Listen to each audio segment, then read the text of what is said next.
someone said, it's really nice that for Black History Month, we celebrate and we recognize Black leaders like Martin Luther King and kind of like celebrate those stories. But what about us? What about the Black teammates in the building? Celebrate them, yeah. Yeah, and can we share our stories? So we did this really beautiful thing. We have an internal communication platform, and it was obviously voluntary if people wanted to share their story. But, what is it like growing up Black in Chicago, and what experiences have they had? And some of the stories were super inspirational. Some were awful and terrifying, like things that they've experienced. But it was just a beautiful kind of, program that we did that reached a lot further than what we've done in the past. And the JEDI committee was a big part of that.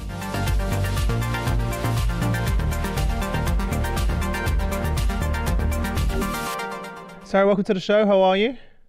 Great. How are you? I'm all right. Nice to see you again. Nice to see you. Yeah. I'm still trying to figure out, like, where do I go on holiday where there's Virgin hotels? Yeah. I can give you the list. So, yeah. Chicago, New York, Nashville, Dallas. We're also in the UK, and we're growing. So you just let me know, and we'll get you a nice little friends and family discount. Where are you in the UK? How have I missed that? Whereabouts?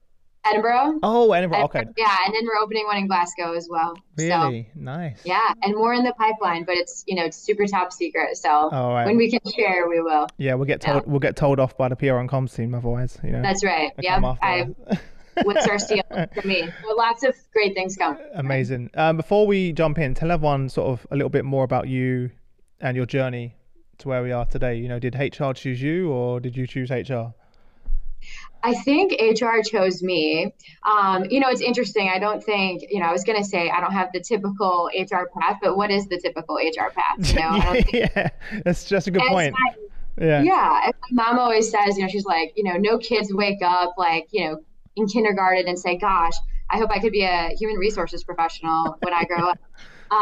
But yeah, no, I had a really kind of interesting journey. I initially, wanted to get into a degree called social justice, which is kind of a rare degree. Only some schools offer it. My sister went to Marquette University and they had that degree there. So I was like, wow, I can basically just have a career that does good in the world. I didn't end up going to Marquette. So the school I went to, Illinois State University, had a sociology degree, went down that path. And it's embarrassing to say now, but I ended up changing essentially because of a professor. 18-year-old me was like, I don't really like you. So obviously this isn't my career path, which is embarrassing now, but it all worked out. It's all meant to be. It's all meant to be. Yeah, asking 18-year-olds what they want to do for the rest of their lives, like it's tough. So then moved over to teaching.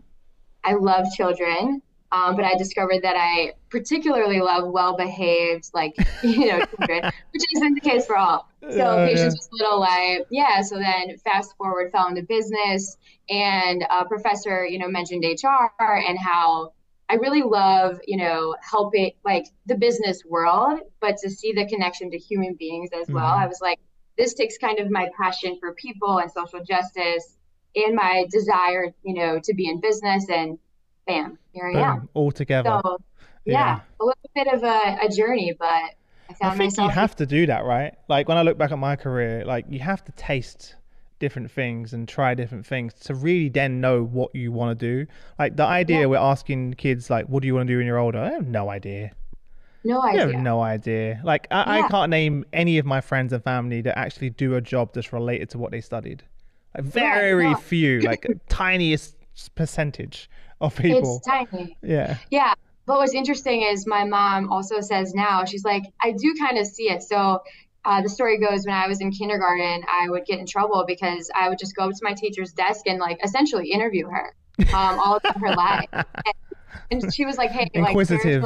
Yeah, so it was really sweet, but if she wouldn't mind, she's interviewing me every day. So love it.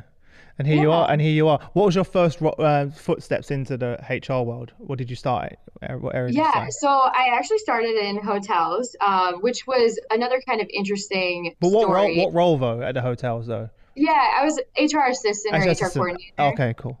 Nice. Yeah. But, the hotel industry wasn't something that I was even, aware of necessarily. Of course, we stayed at hotels as kids, but you're not thinking Of about course. the behind the scenes of it. So I remember when I first applied, I was like, what does this, what a person even do in HR and sales? Yeah. Now Yeah. I certainly know there's so much to it.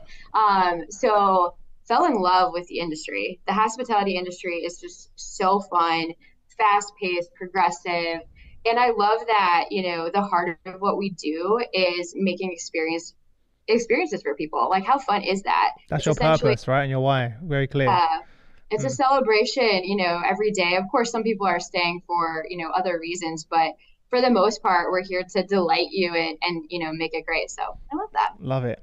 Is that one of like I was going to ask you a question, maybe that links to it. What are the core sort of principles that that come through from the Richard Branson brand, from the Virgin brand Yeah. into the hotel group? Yeah. So everything we do is connected to the overall Virgin culture, mission, and vision created by Richard Branson. So, I mean, we talk about him and his values on a daily basis. But one of the biggest ones that I'm super passionate about is all Virgin companies, our core value and purpose is to change business for good. So, no matter what Virgin company we're looking at, everything we do has to have people at the heart and doing good for the community and for the world. So, as I've, worked for different companies, there's many that have had great culture and purpose, but this one just rings so true and authentic in every single, decision that we make. So yeah, it's amazing. Through our orientation, we teach the team all about all of, these things. There's Virgin Unite, which is the philanthropic arm that is, amazing stories about building orphanages in Africa, and there's criminal justice reform, and I could go on and on and on. But I love that I work for a company who, yes, we have a job to do and we have a business and we need to make money and all those things, but really, first, we have to make sure that we're being good, partners to our communities in the world. Yeah. I suppose that links quite nicely back to your first point about your passion for social justice. It Uh, does. Yeah. so there's a great good link there. Yeah. It's a good fit, like for my values. Yeah. I know when we spoke, you were quite passionate about the launch of your, which amazingly named JEDI initiative in Yes. 2022. Talk about what that is and then how it continues to expand and evolve. Yeah, so our JEDI program, so we've been doing a lot in the world of, diversity, equity, and inclusion, since the foundation of Virgin Hotels. But last year we decided that we wanted to kind of formalize that process and that program. So we created JEDI, Justice, Equity, Diversity, and Inclusion. JEDI is fun to say, easy for the team to remember. So that's why we tagged it that. But yeah, it's a multi-step program. The first piece that we did, which was really impactful, is we, excuse me, analyzed the demographics of each of our properties. So did this survey with the team, looked at things like ethnicity, justice involvement, education, veteran status, really like every data point we could get. And then we compare that to the demographics of the city that hotel is in. So here's our makeup of the team and here's the city. And then we identified gaps, and then the ask to the people and leadership teams were to go find community-based organizations, like within those groups that we saw the gaps, partner with them, try to make, cultivate those relationships, but also post our positions with them, of course. And the goal is to kind of organically, but with intent, improve those gaps and close those gaps. So that's been really great. We're coming upon a year of the program. So we're going to, now look back and see how successful we've been. Some other things within that program, we've started JEDI committees. So each property has a committee that meets monthly. It can be individuals from any department, so housekeeping, engineering, front desk, people that care about this, and it's part of their, and personal values as well. Yeah. And yeah, they help us, push these initiatives, work with the community-based organizations, but also some other, fun things. So, for example, one that comes to mind is Black History Month. So we bring that to the JEDI committee and say, what should we do? And it was really interesting. I remember in Chicago, and then someone said, it's really nice that for Black History Month, we celebrate and we recognize Black leaders like Martin Luther King and kind of like celebrate those stories. But what about us? What about the Black teammates in the building? Celebrate Like, them, yeah. yeah, and can we share our stories? So we did this really beautiful thing. We have an internal communication platform, and it was obviously voluntary if people wanted to share their story. But what is it like growing up Black in Chicago, and what experiences have they had? And some of the stories were super inspirational. Some were awful and terrifying, like things that they've experienced. But it was just a beautiful kind of program that we did that reached a lot further than what we've done in the past. And the JEDI committee was a big part of that. Yeah, you want to kind of make sure you capture their hearts and their minds, right? Exactly. In the process. And sometimes when you tell stories of people that aren't in the business, it's hard to connect with that with as much. But when when it's actual your colleagues and teammates that you're interacting with every day, that's really where I think the storytelling is special. Yeah, no, definitely. They're close to home. Again, within your communities, to your point. Right. And, I've worked alongside these people for years, and, my leadership style is, I think, hopefully very human, and I get to know them and their families, but I didn't know some of these stories. Right. Yeah. And it just was really eye-opening and made it even more important to me that we continue, on this mission to have a equitable workplace. Yeah. You mentioned some of the community side. Do you have any examples of particular communities or organizations that you've connected with? Could you share some more? Yeah, I mean, one that we've just recently partnered with that's super exciting is it's a program called Unlock Potential. So that is connected to the Responsible Business Initiative for Justice. We got linked up to them through Virgin Unite. They, were like, hey, this is a really amazing program. Do you want to partner up with them? So we already do quite a bit of work in the post-incarceration space, meaning second chance hiring. Yeah. We, want to give everyone an equal shot at a meaningful career. But what's really cool about Unlock Potential, which I'd love to, dive super deep on, because it's such an inspiring program. But they are one of the first programs to have a more proactive approach. So, there's a lot out there, again, for post-incarceration, giving people job skills, training, et cetera. But this program says, hey, statistics show that certain groups of people with certain life experiences are more likely to experience incarceration in their life. Mm-hmm. What can we do to prevent that and stop that? So they say they're, trying to disrupt the prison pipeline. And so it's targeted for groups, I believe 16 to 24. So, essentially youth, older youth, and individuals who have experienced the juvenile justice system themselves. Their parents were incarcerated when they were children, victims of human or sexual trafficking, and individuals who have been in foster care. So what we do is they help us really kind of guide finding wonderful community-based organizations that target those youth. And then we provide hopefully meaningful job opportunities for them. So they find value, purpose, et cetera, career opportunities with us. And the hope is that then, they don't go down that path. So what does that look like though? Do they come and do a placement to try it out and see? What does that look like practically? Yeah, sure. So it's a new program. Unlock Potential is new too. So they're in their pilot phase. But yes, they do a really deep intake with us as to what we're looking for, what we need, what different jobs we have available. And then they provide, job training, skills, interview coaching to the individuals in the program. Then, we do our normal interview process. Sure. So we talk to them, and then they touch, point with them along the way to make sure that they're, settling in well and sure. finding me what they're doing. Yeah. So it's just really inspirational. And we're super excited to be partnering with them. Yeah, I love that. You mentioned a minute ago, the fact that we need to focus on being proactive, not reactive. We're not fixing the problem. If we're only, exactly. If we're only focusing on people coming out of prison, or let's focus on actually hopefully stopping them from getting to that point. Right. By connecting with them at a younger age locally in the communities with those organizations as Yeah. well. And, I always think about, we're all born into whatever circumstances, right? And it's not fair that some individuals, just because of, their life scenario and circumstance, don't have the same opportunities as other people. So that's what we're trying to rectify via our partnerships with some of these groups. Yeah, you mentioned the JEDI sort of resource groups internally. What are some of the ideas that have come out of those groups that you've implemented that are really Yeah. excited So about? one of Sure.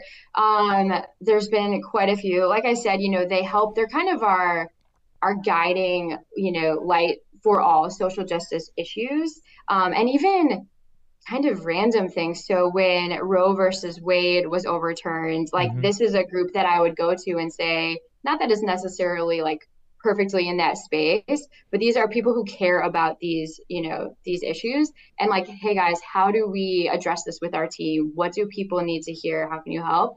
So stuff like that, just being kind of like a guiding committee. But also, one of the great things that they helped with is finding unconscious bias training for our entire team to take. So all employees go through that and a microaggression training. Because again, we as hiring managers and the people team or HR team, we do all these things, right? And we're passionate about it. But we need every single employee to also be behind that. And Yeah. just has to be culture. So that was, a big win for us. Yeah, it also shows that you actually care and you're listening. Right. You're not just going to them with a blanket statement that you've made up. You've gone to them, asked them look, we don't have all the answers. How do we communicate this? We really appreciate your advice and your Right. guidance on this, right? And Right. they're gonna feel much more engaged, much more Yeah. valued, Sure. and that's gonna increase their enjoyment at work, probably retention, as Engagement. every Right. all of those things, um, Mhm. as well. So Right. Yeah, it's really treating people like human beings, and everyone has, thoughts and opinions. And, if I made all the decisions, and I mean, gosh, it'd be terrible because we have so many great ideas. And to your point, why not go to the team and get their input and they'll feel that much more engaged. yeah. You mentioned earlier that you're still. I know you're new on this journey with the JEDI initiative. What do you refer to it as, by the way? JEDI, yeah, JEDI Initiative. Yeah, Yep. yeah, okay. Yeah. Obviously, you want to make sure that your company internally reflects the communities that you serve, right? From a diversity and Right. inclusion perspective. Right. How do you plan on measuring that? What does that look like? Yeah, so I mean, and the Virgin culture and just kind of the people we attract are people who care about these things too. So we do surveys. Of course, like I said, they're voluntary. We're not going to be able to capture, we need to look at the demographics and see, are we making headway? Are things moving in the right Yeah. direction? And are we retaining those people? So yeah, we'll just plan to do like, statistical analysis to see if we've moved the Hmm. needle. And then if not, course correct and pivot and Yeah. keep trying. We can't, this type of program, you can't roll it out and say, yay, we have a DE&I program. This is wonderful. That You have doesn't. to, Yeah, exactly. that Yeah. doesn't work. We're working on it all the time. So one of the things that we haven't done yet, kind of like the final, not final, because again, it's ongoing, but the next phase of JEDI is, we've done this analysis of the full team. But now what we need to do is look at supervisor and above positions. I'm happy to report that we do have very diverse teams. I mean, of course, we can always do better, but is it the same case for leadership positions? And, not necessarily, That's not where you necessarily. get. That's where you get the more disparity, right? The Exactly. higher you go up. Right. Hmm. So that's the next step. And then I'm here in New York right now, actually talking to our all of our senior leaders about succession planning and what are we doing to develop our team. And this analysis will work into that. So, we need to be developing all of our leaders, but specifically individuals from these underrepresented groups. Hmm. Just out of curiosity, do you connect the different groups from each hotel together?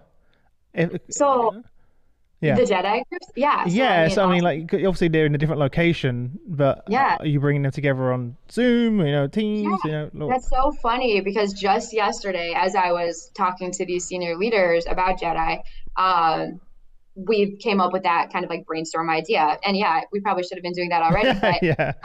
we're going to. Yeah. Yeah. So we're thinking to do a quarterly kind of like all Yeah. JEDI and share wins and share challenges. And, the more minds, the better, especially people that have this at the core of their heart, wanting to have a more inclusive workplace. So Yeah. I'm sure some great things will come from that. Because I can imagine in the industry, it probably can become very siloed. Definitely. You're more, Yeah, almost to the point where each hotel has its own culture, if that makes sense. it does. Yeah, it does. And I think too, we just with we're so busy and everything is so fast paced, and we have to take the time to connect with other people who Be care about the same intentional thing. about it. Yeah. 100%. Yeah, and it has to be a non-negotiable. I'm really excited about our success thus far, but there's so much more we can do. So we'll see. Yeah. How do those It's people gonna be- find the time in their day, right? They're all working different types of shifts, different roles. yeah. Where do you create that opportunity when they're not, Yeah. they're not in an office sitting there, like other companies. They're, Right. they're on the door, they're in the kitchen, they're, at the welcome desk. How do you Yeah. bring that together? Yeah. So it started like there's a few steps prior to launching this committee, and Okay. that's getting buy-in of all leaders in the building. Hmm. So, explaining the program, and we did a lot of work on like we presented quite a few statistics about why this is important, and just like the disparagement or not disparagement, but the disparity between individuals within these groups, blah blah blah. So we had their buy-in. Okay. So when we put it out there and said, "Hey, we're starting this JEDI committee," it's open to everyone. We really want it to be a cross section of the building, not just managers or leaders who probably Hmm. can more easily step That's what away. I mean. Yeah. Um, yeah, we told them, we need you to make the time. So like if your front desk agent is on the JEDI committee and we're meeting at 3 p.m., you're covering for them because this is Nice. important. This is Great. the most important thing. Yeah, and then we tried to move the time around so that, to your point, like an overnight teammate, maybe the next month we'll do it early in the morning so they can come after shift, etc. We always have a Zoom component too, so they can join that way. But yeah, really it's just like it is part of our culture now, and it's kind of like an honor and an exciting thing to be on the team. So it's like, hey, I'm going to the JEDI meeting, can you cover for me? And everyone's happy to do so. Great. You got to make it happen, right? But to your point, you had to engage all of those different leaders and department managers and say, this is why this is important. This is what it means. Right. That person may need to step away at 3 p.m. for this, Yeah. but this is why it's important. Yeah. Yeah. And I think a lot about that, and because I'm, to your point, sharing it and getting the buy-in with these leaders, and it's important for so many reasons. Obviously, it's the right thing to do. I mean, first and foremost, we should be creating an inclusive environment for all and presenting fair opportunities, etc. But also, you can speak to the business leaders like this makes sense for us on so many levels. Retention, right? We all know retention is a huge challenge across industries, but for sure in the hospitality industry post COVID, there's so many vacancies, et cetera. We need to retain our great team. And I just saw a couple of days ago an article on LinkedIn that has some updated stats about employees and their perceptions of DE&I programs. And it was something like 85% of teammates said that they will leave a job if they don't feel their employer cares about DE&I. Wow. And another kind of super eye-opening one. I think it was like almost 40%. Don't quote me on this, but I guess we are. Would leave or no, they would take a pay cut if that meant that their employer would put more like resources and time into DE&I. So half of people. So I mean, people care about this. The statistics, are there, and we do. I think I'm super proud that we do engagement surveys twice a year, and we ask a lot of questions around this. Like, do you feel that you are treated with fairness and respect, regardless of any characteristics? And that's usually our highest question across the hotels on those surveys. So I think we're doing some things right, Nice. but again, yeah, we have to continue to push it forward. Well, immediately, one of the main things you're doing is you're involving them in the entire process. Right. A lot of times it's like I speak to many chief diversity officers on the show, and sometimes it's like we create all these initiatives and then just throw it on them, as opposed to Right. involving them in the process, them feeling part of it, right? Valued, listened, and that's really where people become really engaged. uh, Yeah, yeah, and that's kind of another Virgin guiding principle in general. We say we love what we do and what we do is important, but when we speak to that, we're saying everyone's important, right? And I say all the time, like if I don't show up to work for a couple of days, like I know what I do is important. However, things will be okay. If our housekeepers don't show up to work, if our dishwashers don't show up to work, that's a much bigger problem, really. So what you do is important. You're providing, they feel things for our valued, yeah. guests. Yeah. And so, it kind of ties into this like, these are human beings with purpose and value. Let's incorporate them into everything that we do. And then these programs are more successful because people are authentically passionate about Well, that's flowing straight down to the customer experience. Yeah, it is. So it's not just the right thing to do. It's good business. Right. To as well, right? Because if those people in the restaurant, or or those people on the front line, let's just say that all those people on the front line who are directly interacting with your customers every day, if they feel value, if they feel like their voice is heard, and they're tied into the mission and the purpose, that's just gonna ooze and reflect Right. on the experience.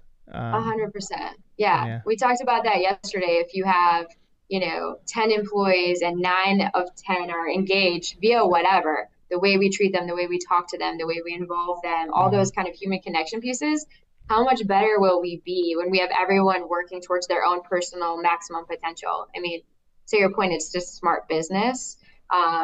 So yeah, we're just constantly working towards being the best at that. Yeah, and having fun along the way. What's next? So obviously this is ongoing, of course, and it should be. Yeah. What else you got planned that you're excited about? Yeah. So, I mean, I think there's a lot of other partnerships that we want to incorporate into our JEDI program. And some of them, not just talking about hiring, just being a truly 100% inclusive workplace. So, another program that we've just started partnering with is called Autism Checked. It was actually founded by David Tate and Alan Day. David Tate founded Virgin Atlantic with Richard Branson, so that was kind of the initial connection. But it's an awesome program. Both of them have children with autism, and they discovered that when we do a lot in hotels to train our team how to, help individuals with like physical disabilities, like we're accessible and all those things.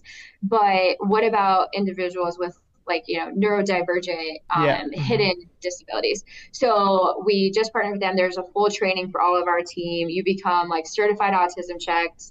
They actually come out to your property, they meaning David and Alan, and do a full tour and put together a guide. So say if you have a child with autism and you're thinking of traveling to Virgin Hotels Oh, Chicago, nice. yeah, you can see, and they say we're not going to tell you, hey, the music's too loud in the bar, but they'll say in the guide, like, the noise level is about this. If your child has a sensitivity to noise, you might want to avoid the space. So we're really excited about that too. Just really, we're interested in any partner that again makes us a super well-rounded, super inclusive place where everyone is welcome, no matter what. Period. Hmm. Yeah. So, and then yeah, this Unlock Potential program, we've piloted that in 2 of our properties, so in Dallas and in Nashville. They're still kind of getting into different cities, so I'm again here in New York, and they're like, we want to do it too. So it's great to see that our property teams are excited about this stuff. We'll just keep adding it in and gauging our success as we go. Yeah. Have you? I'm assuming are you sharing these type of stories on like LinkedIn and other platforms to share the great work? Just out of curiosity. Yeah, I mean, a little bit. We probably could do a little bit better with that. It's one of those things where, it's good to share and it really gives the highlight and the respect to these organizations that are doing such great things. It's not so much about Virgin Hotels, it's about Unlock Potential and I get it. whomever. Yeah. You know what I mean? But we should, I mean, just to bring light to the great work that these organizations are doing. So noted, I'm going to connect with our PR team. I think the reason I say it is this, and or I suppose I should ask you rather than assuming. Have you seen any increase in employees recommending friends and family for roles and Definitely. stuff like that? Yeah. Yeah, definitely. Again, I mean, we see the increase in referrals. We Yeah. see, again, the engagement survey is just such an awesome data point to see that, gosh, like 98% of our team responded favorably to like I feel like I'm included and welcome and all those things. But yeah, so for sure. And even just like the conversations that you have throughout the properties where people just say, I've never been able to be my full self at work. And I feel like I can do that at Virgin. Like that's all I need to hear. That makes my day, that makes my life. Yeah. If you can't be your full self at work, I mean, imagine what that looks like coming in every day and trying to hide who you are. So yeah, I mean, other things we're doing, rolling out non-binary uniforms. So Virgin Atlantic just did that a little while ago, and we're like, of course we'll do it too. You know, like why should we Have to require some? wear high Yeah, heels and a dress, skirt, and etc. Yeah. why? How does that affect the guest experience? If anything, it'll negatively affect it if someone is uncomfortable in what they're wearing. So yeah, we Nice. see. Yeah, Plenty of exciting things yeah. coming up. So how long There's how long have you been in the leisure industry then? How long have you been working in the space? in hotels. Yeah. Yeah. What, 12, 13 years, something like Wow. that. Yeah. You ever considered leaving? And just out of just random, just U-turn there in the conversation, but like not saying leave this company, but I mean, have you ever thought about Yeah. trying a different industry sector? So I only had yeah, I had one moment and it was during COVID, which I think Of probably a course, lot of people, sure, right? understandable. Yeah. Same old story. Yeah, self-reflected. So I was not at Virgin at the time. I was at a different property and it was a resort property. I mean, you know, we all have the same stories, but laid off 300 people, then switched over to Virgin Hotels, laid off more people. And I'm just like, gosh, you know, I know it's a part of HR, but my concern at the time was, is the hospitality industry able to, you know, overcome this? Maybe I'll look at something else. So, well, really, I guess that was before I joined Virgin. But I started to look at other industries and I'm just like, there's so many great ones, but I'm just so passionate about hotels. I love the business. I love what we do. I love the creativity that we have. You know, food and beverage, like we can play with food and have fun. And I love the connections with the team. So, no, I think I'm here forever. You're there. You're there. They've I'm here retained. forever. Or you've been. The industry's retained you this long. Clearly, it's aligned. We've kind of established from the very beginning of this conversation. It's clearly aligned with your values and your Yeah, why, right, and your mission. Kind of for sure. where you can not only have impact in both internally but into those communities, right? And Right. now Yeah. you're in a role that you literally do that. I literally do uh, that and I'm supported so fully by Virgin. And, you know, it's cool to me that it's really the expectation, you know, that I care about these things and create programming around it. And, you know, where some places it's a nice to have, but here it's it's like a like tick this in the is a box. You can tell it's right. not. You can tell in your case it's not just sort of a tick the box No, it's exercise kind of to do like the core, you value of know, the no, business. Yeah, yeah, the values. It's like, as I and said, that's why it's so important though to have those values, right, and to lead right. with those values, because that kind of filters down into everything you do in the It organization. does. Yeah, Yeah. It's really, really cool. So I'm happy I found my home in the hospitality industry and now more specifically in Virgin. love it. Amazing. Yeah, What thanks. advice would you give to like your peers in the industry? It's been a tough couple of years, obviously. So what Yeah, advice would you give to them? it has been a tough couple of years. I mean, I think that we're coming out of it for the most part. I mean, obviously the pandemic is over, knock on wood. But I think we all need to just take a deep breath, and like recenter ourselves and get back to, you know, what we're truly here to do, to be a strategic partner, to, you know, affect people's lives in hopefully a positive and meaningful way.